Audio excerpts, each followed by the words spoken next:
Ní neart go cur le chéile an seanachil agus is tócha agus an bhrí sin atá gríleáir an Aontas Eorpach. Tá géir rá có-ibrú den sco idir buail an Aontais eiscint chun Dáil Éireann leis an víras córáineach agus an géarchéim Gallagher a bhaineann leis. Is léir go bhfuil míad a bhfad níos láidre ag obair le chéile.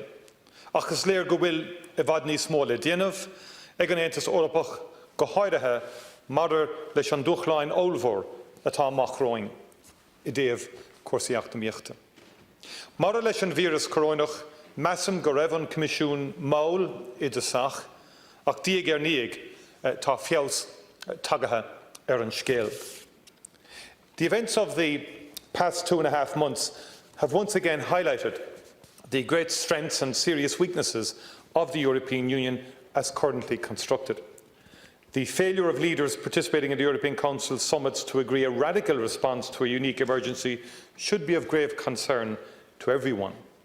Measures which have been announced are welcome and they will help, but they go nowhere near providing the scale and range of action which Europe needs if it's to recover quickly. For a few years, Fianna Fáil have been pushing for Ireland to take a more active role in not just defending Europe, but in helping to develop Europe. We have called for this country and its partners to break free of the defensive posture which has been adopted in response to the anti-European Union rhetoric of the right and of the left. A debate which looks at every issue as a zero-sum game defined by who gets our money has been highly destructive in the past, and it will continue to be so.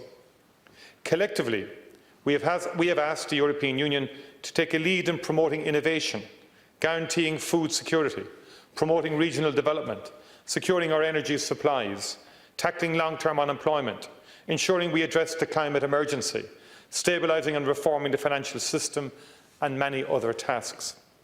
And now we look to it to limit the financial damage of a severe pandemic and help countries to recover from a profound economic shock.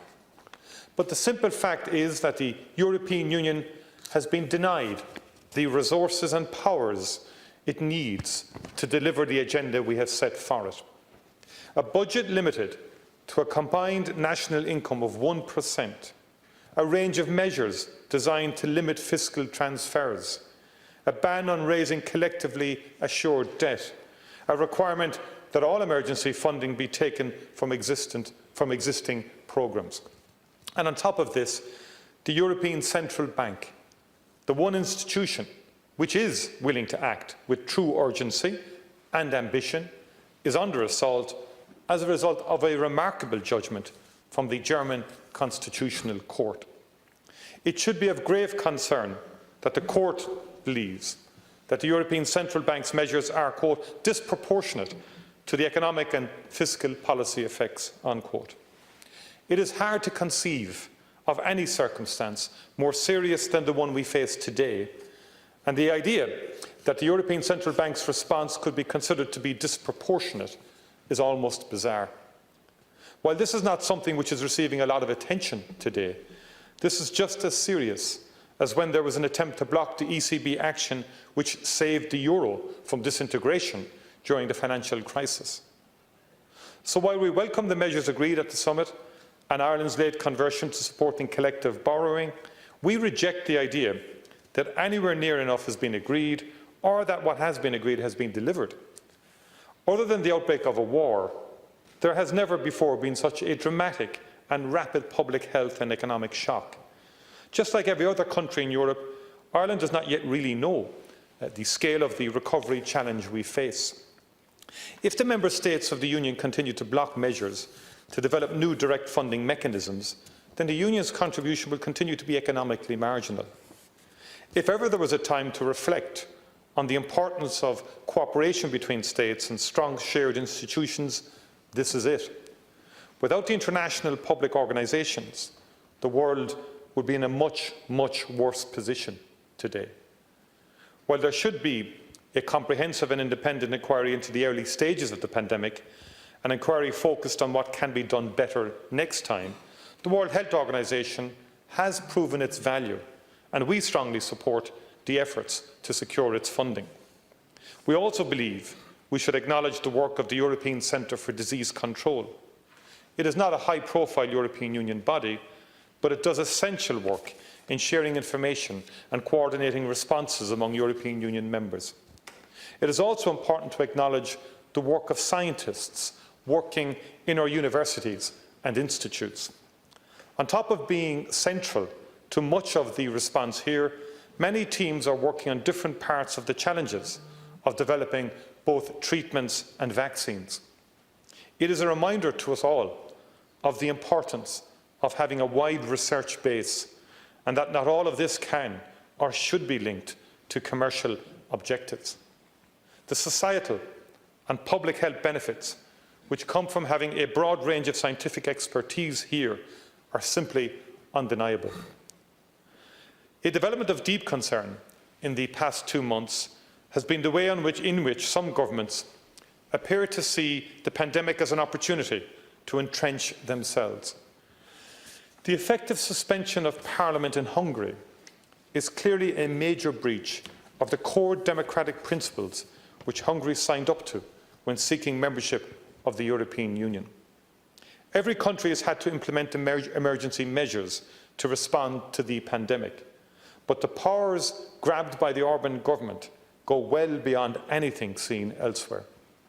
In many countries, there have been questions about whether the media has been challenging enough concerning government action, but only in Hungary has the government taken major new censorship powers to itself. One decree in recent weeks has given the government the power in Hungary to effectively confiscate money from local authorities without appeal. So far, this power has only been used to take money from districts controlled by the opposition, and the combination of suspending parliamentary oversight and controlling the media means that there has been no means of challenging this. In this context, the sense that Viktor Orbán can act with impunity and the European Union Council will do nothing is deeply corrosive of the foundations of the Union. One of the highest net recipients of European Union support, whose economy is profoundly based on free access to the single market, is challenging the basic idea that you must be a free democracy with genuine checks on power if you are to be a member of the Union. To simply ignore this and hope it will sort itself out isn't good enough. Last week, the European Parliament raised its concerns about the possible watering down of a Commission report on the spreading of pandemic disinformation. It is not yet clear what happened, but there should be no doubt about core principles. The spreading of disinformation by states outside of the European Union has reached dramatic proportions in the last decade. The efforts to support the far left and far right has been a core part of a strategy to undermine democracy and the Union itself.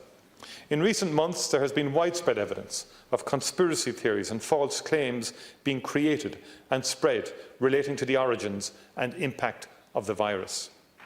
Member States rely on the institutions of the Union to monitor and report honestly about this issue. Under no circumstances should the honest assessment of relevant experts be watered down or censored.